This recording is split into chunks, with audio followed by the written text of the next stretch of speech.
स्नान पूर्णिमा यानी ज्येष्ठ पूर्णिमा के दिन जगत के नाथ श्री जगन्नाथ जी का जन्मदिन होता है। उस दिन प्रभु जगन्नाथ जी को बड़े भाई बलराम जी और बहन सुभद्रा जी के साथ रत्न सिंहासन से उतारकर मंदिर के पास बने स्नान मंडप में ले जाया जाता है। 108 कलश से उनका शाही स्नान करवाया जाता है और फिर यह मान्यता है कि स्नान से प्रभु बीमार हो जाते हैं, उन्हें बुखार आ जाता है। 15 दिन तक प्रभु जी को एक विशेष कक्ष में रखा जाता है जिसे अनासर घर कहा जाता है। इस 15 दिन की अवधि में महाप्रभु को मंदिर के प्रमुख सेवकों और वैद्य के अलावा कोई और देख नहीं सकता, दर्शन नहीं कर सकता। इस अवधि के दौरान मंदिर में महाप्रभु के प्रतिनिधि अलारनाथ जी की प्रतिमा स्थापित की जाती है और उनकी पूजा अर्चना की जाती है। 15 दिन बीत जाने के बाद भगवान जी स्वस्थ होकर अपने कक्ष से बाहर निकलते हैं और भक्तों को दर्शन देते हैं, जिसे नव यवन नेत्र उत्सव भी कहा जाता है।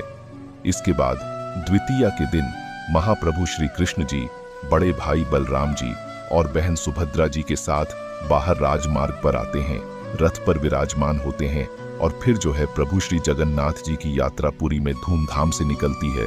वह नगर भ्रमण पर निकलते हैं। इस रथ यात्रा के पीछे बहुत सारी कथाएं हैं। स्वागत है, आप देख रहे हैं कथाएं।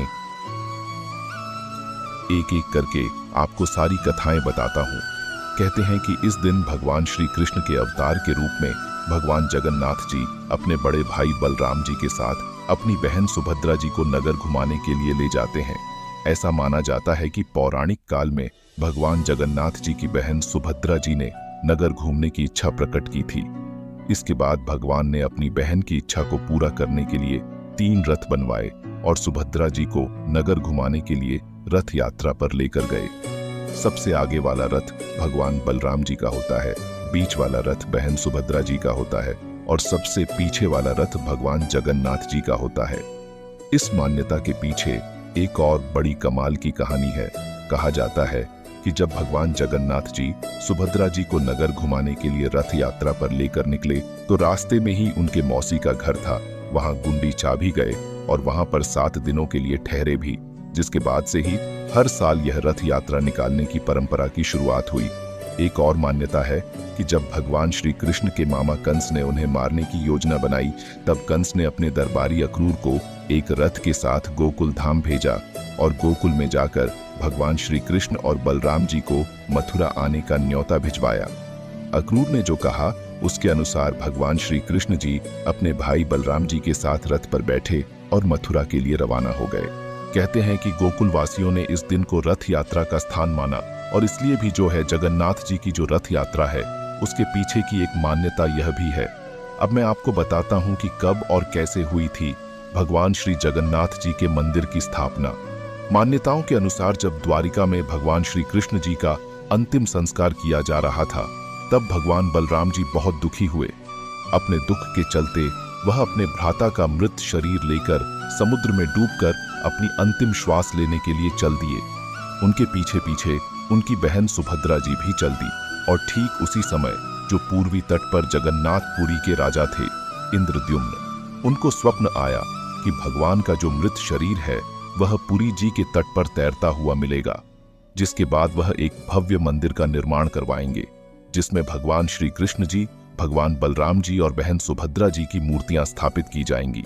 राजा इंद्रद्युम्न ने सपने में यह भी देखा कि भगवान की अस्थियां उन्हीं की मूर्तियों के पीछे एक खोखली जगह बनाकर उसी में रखी जाएंगी। राजा का स्वप्न सच में बदला, सच साबित हुआ। उन्हें भगवान की अस्थियां मिली, लेकिन सवाल था कि अब ये मूर्तियां बनाएगा कौन। ऐसा कहा जाता है कि भगवान की मूर्तियां बनाने के लिए खुद भगवान विश्वकर्मा बूढ़े बढ़ाई के रूप में वहां आए और उन्होंने आकर राजा इंद्रद्युम्न को चेतावनी दी कि अगर उन्हें उनके काम के बीच में रोका टोका गया तो अधूरा काम छोड़कर चले जाएंगे। कुछ महीने बीत गए तो राजा के सब्र का बांध टूट गया और उन्हें लगा कि अब मुझे मंदिर का दरवाजा खोलना होगा। दरवाजा खोलवा दिया गया और उस चेतावनी के अनुसार विश्वकर्मा जी काम अधूरा ही छोड़कर चले गए, जिसके बाद राजा ने जो अधूरी बनी हुई मूर्तियां थीं उन्हीं को मंदिर में स्थापित कर दिया और भगवान श्री कृष्ण की जो अस्थियां थीं उनकी मूर्ति के पीछे बनी खोखली जगह में रख दी और इस तरीके से मंदिर और मंदिर में मूर्तियों की स्थापना हुई। हर 12 साल के बाद में भगवान श्री जगन्नाथ जी के मंदिर में जो भगवान की पुरानी मूर्तियां हैं, उनकी जगह नई मूर्तियां स्थापित की जाती हैं। नई मूर्तियों की संरचना भी अधूरी ही होती है। एक और मान्यता है कि सतयुग में राजा इंद्रद्युम्न हुए। उनकी रानी गुंडिचा भगवान विष्णु जी की भक्त थीं। उनके महल में नीम का पेड़ था। राजा उस पेड़ के पास यज्ञ करते थे। भगवान जी ने रानी के स्वप्न में आकर दर्शन दिए और कहा कि नीम के तने को जगन्नाथ जी के रूप में मानकर पूजना शुरू कीजिए। फिर राजा रानी ने यज्ञ करने वाली जगह पर ही पेड़ के तने से 3 मूर्तियां बनवाईं, जो जगन्नाथ जी, उनके भाई बलभद्र जी और बहन सुभद्रा जी की थीं। भगवान दोबारा से स्वप्न में आए और मूर्तियों को मंदिर में स्थापित करने के लिए कहा और यह भी कहा कि मंदिर में स्थापित होने के बाद भी मैं हर साल 7 दिनों के लिए तुम्हारे महल में आऊंगा। फिर राजा रानी ने मंदिर की स्थापना करवाई और रानी के कहने पर महल से मंदिर तक मूर्तियों को ले जाने के लिए रथ यात्रा का आयोजन किया गया। तो एक मान्यता, एक कथा जो है वो ये भी है। एक और जन प्रचलित कथा ये भी है कि भगवान श्री कृष्ण अचानक नींद में राधे राधे कहने लगे तो भगवान जी की जो 8 पत्नियां थीं चौंक गईं और सोचने लगीं कि भगवान जी अभी तक राधा जी को भूले नहीं। सभी ने मिलकर माता रोहिणी से इस संबंध में बात की और कहा कि आप हमें भगवान श्री कृष्ण जी और राधा जी की कथा सुनाइए। जब उन्होंने जिद की तो माता रोहिणी जी ने कहा कि ठीक है, मैं आपको सुनाती हूं, लेकिन पहले सुभद्रा को द्वार पर पहरे पर बैठा दीजिए ताकि कोई भीतर प्रवेश न कर पाए। फिर चाहे वह बलभद्र बलराम हो या श्री कृष्ण। तो सुभद्रा जी पहरा देने लगीं और अंदर माता रोहिणी जी 8 भार्याओं को भगवान श्री कृष्ण और राधा जी की कथा सुनाने लगीं। उसी दौरान बलराम जी और भगवान श्री कृष्ण जी द्वार पर पहुंच जाते हैं। द्वार पर ही सुभद्रा जी खड़ी हुई थीं, जो बहुत ध्यान से वह कथा सुन रही थीं।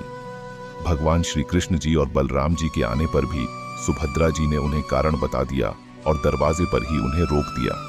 महल के अंदर से भगवान श्री कृष्ण जी और राधा जी की जो कथा थी वह स्पष्ट सुनाई दे रही थी और भगवान श्री कृष्ण भी उसे सुन रहे थे। उनके भ्राता बलराम जी भी उसे सुन रहे थे और बहन सुभद्रा जी भी सुन रही थीं।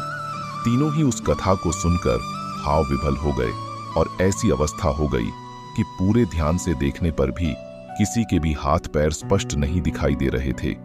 तभी वहां पर कहते हैं कि देव ऋषि नारद आ गए और उन्होंने तीनों को ऐसी अवस्था में जब देखा कि उनके हाथ पैर नहीं दिखाई दे रहे, भाव विभोर हो रखे हैं, तो तीनों जब पूर्ण चेतना में वापस लौटे तो नारद जी ने भगवान श्री कृष्ण जी से प्रार्थना की कि प्रभु, आप तीनों के जिस महाभाव में लीन मूर्ति स्वरूप के मैंने दर्शन किए हैं, वह जो जनता है, सामान्य जन है, उनके दर्शन हेतु भी पृथ्वी पर सदैव सुशोभित रहे।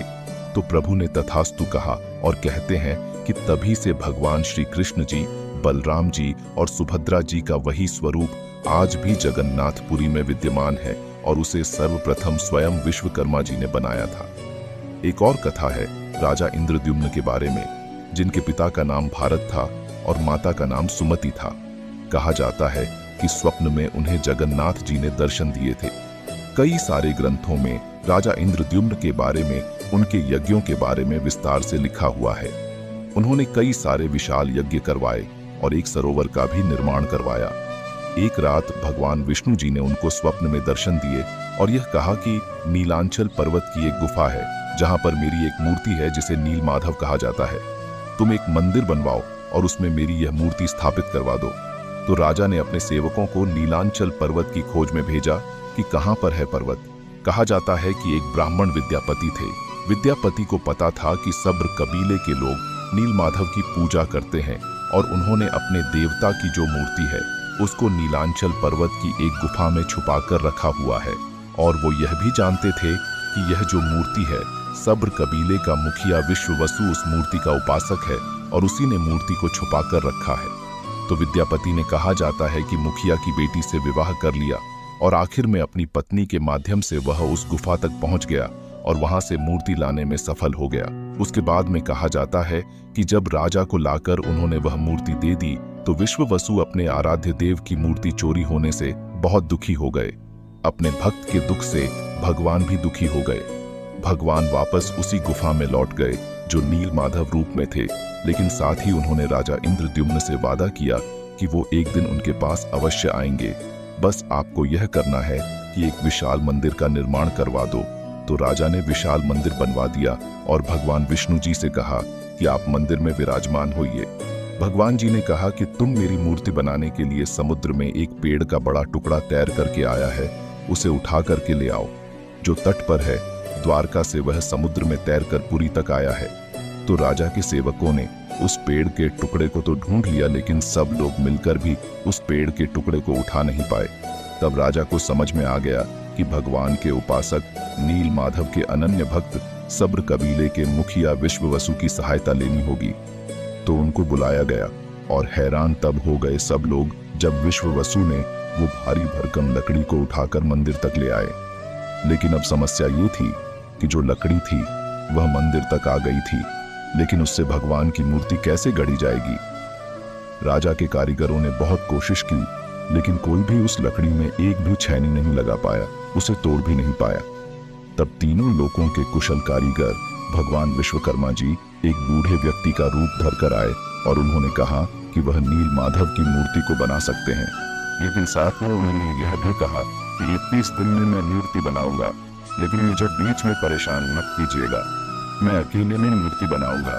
जब मैं मूर्ति बनाऊं तो उसे कोई देख नहीं सकता। उनकी शर्त को राजा ने मान लिया और उन्हें सारे औजार दिए। काम शुरू हुआ और 21 दिनों के अंदर भी मूर्तियां बनकर तैयार हो गईं। यह तीनों मूर्तियां अधूरी होने के बावजूद आज भी भगवान जगन्नाथ, बलराम और सुभद्रा के रूप में पूजी जाती हैं। तब से लेकर आज तक तीनों भाई बहन इसी रूप में जगन्नाथपुरी जी के मंदिर में विद्यमान हैं। यह कथाएं थीं जो श्री जगन्नाथपुरी धाम से जुड़ी हुई हैं। उम्मीद है आपको काफी कुछ जानने को मिला होगा। प्रभु की कृपा सभी पर बनी रहे।